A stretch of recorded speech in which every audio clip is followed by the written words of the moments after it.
नमस्कार दोस्तों, मेरा नाम है विशाल। और जैसा कि आपने थंबनेल में देखा है कि आखिर क्यों उठ रहे हैं इतने सवाल, उन सवालों के आइए जवाब देखते हैं।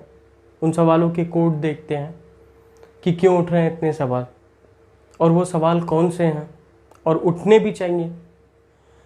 उससे पहले मैं आपको बताना चाहूँगा कि मैंने अग्निपथ पे एक पहले भी वीडियो किया है जिसमें मैंने अग्निपथ के बारे में सारी चीज़ें बताई हैं कि उसमें सैलरी पैकेज कैसे होगी।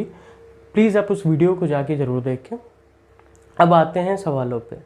तो जो सबसे पहला सवाल उठता है वो सवाल ये उठता है कि 4 साल के बाद क्या करेंगे अग्निवीर।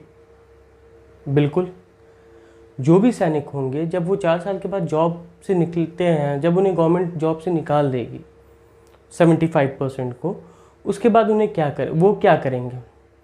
तो जैसा कि बताया जा रहा है कि PSUs हो गया या सेंट्रल आर्म फोर्स हो गया या डिफेंस सिक्योरिटी कॉर्प्स हो गया, इनमें इन्हें वेटेज मिलेगा।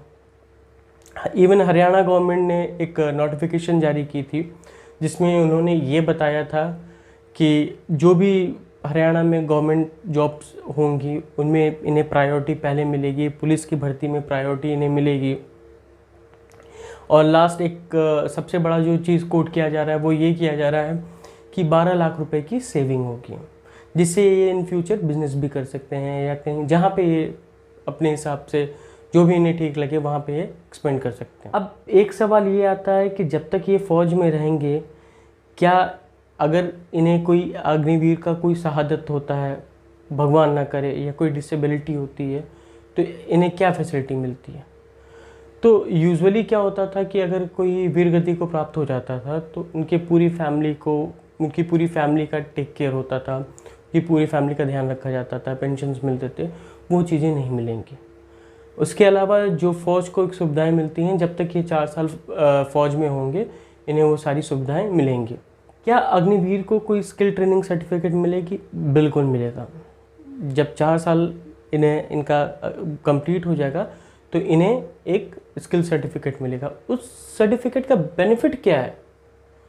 तो बेनिफिट ये बताया जा रहा है कि जब भी आप अपने रिज्यूमे में वो सर्टिफिकेट ऐड करते हैं तो आपको उस सर्टिफिकेट से एक वेटेज मिलता है और एक प्रायोरिटी मिलेगी आपकी जॉब्स के लिए। एक सवाल ये उठता है कि क्या कॉर्पोरेट सेक्टर में जॉब मिलेगी या नहीं मिलेगी। तो अगर मैं इस टॉपिक पे आऊँ, इस क्वेश्चन पे आऊँ, तो उससे पहले मैं ये जानना चाहता हूँ कि कॉर्पोरेट सेक्टर के अपने अलग अलग रूल होते हैं। आप खुद सोचो, आप खुद बताओ कि कॉर्पोरेट सेक्टर में जॉब किस बेसिस पे मिलता है। एक स्किल और दूसरा आपकी क्वालिफिकेशन। तो अगर आप 10th पास करके जाओगे तो आपको कैसी जॉब मिलेगी, आप 12th पास करके जाओगे तो आपको कैसी जॉब मिलेगी, और आप ग्रेजुएट होके जाओगे तो आपको कैसी जॉब मिलेगी। ये बिल्कुल आप समझ सकते हैं जो मैं कहना चाहता हूँ। तो उसी के अकॉर्डिंग इन्हें जॉब मिलेगी। हाँ, ये है क्योंकि एक आर्मी की ट्रेनिंग के बाद से एक जो भी इंसान होता है वो वेल डिसिप्लिन्ड हो जाता है, तो उसका इन्हें बेनिफिट मिलेगा नॉर्मल एक कैंडिडेट से। अब एक सवाल ये उठता है कि गवर्नमेंट ने इस स्कीम को क्यों लाया। जैसे ही अभी मोदी गवर्नमेंट ने एक ट्वीट किया था कि 10 लाख वैकेंसियों को फुलफ़िल करना है, तो इस पे गवर्नमेंट को क्या, इसमें ऐसा क्या इश्यूज़ था कि इस सिस्टम को लाने का, जैसे पहले होती थी वैसे करते हैं। तो गवर्नमेंट का इस पे ये कहना है कि गवर्नमेंट का जो प्लान है, जो गवर्नमेंट का एम है, वो 50-50 का वो रेशियो रखना चाहते हैं इन फ्यूचर। 50% जो होंगे वो अग्निवीर होंगे और जो 50% होंगे वो रेगुलर सैनिक होंगे। और दूसरा गवर्नमेंट का ये कहना है कि जो लास्ट 2020-21 का बजट पास हुआ था, उस बजट में गवर्नमेंट ने 56% आर्मी में एक्सपेंड किया था, जो कि अप्रॉक्स $38 बिलियन था। और 7 बिलियन यानी कि 18% अप्रॉक्स $7 बिलियन इन्होंने आर्मी के मॉडर्नाइजेशन पे खर्च किया था, जो कि एनफ नहीं है, ये गवर्नमेंट का कहना है। तो गवर्नमेंट ये चाहती है कि, क्योंकि गवर्नमेंट ये जानती है कि आर्मी के पास, इनके पास मैन पावर है बट इक्विपमेंट्स जितने मॉडर्न होने चाहिए वो नहीं है, तो ये मॉडर्नाइजेशन चाहते हैं आर्मी में कि और भी आर्मी मॉडर्न हो, और भी अच्छे अच्छे इक्विपमेंट्स आएँ, और भी अच्छी अच्छी चीज़ें आएँ, ताकि आर्मी के लिए काफ़ी बेनिफिशियल हो। In future. तो ये आर्मी का बेसिकली ये गवर्नमेंट का प्लान है और इसीलिए गवर्नमेंट इस स्कीम को लेके आई है और यही कारण है शायद।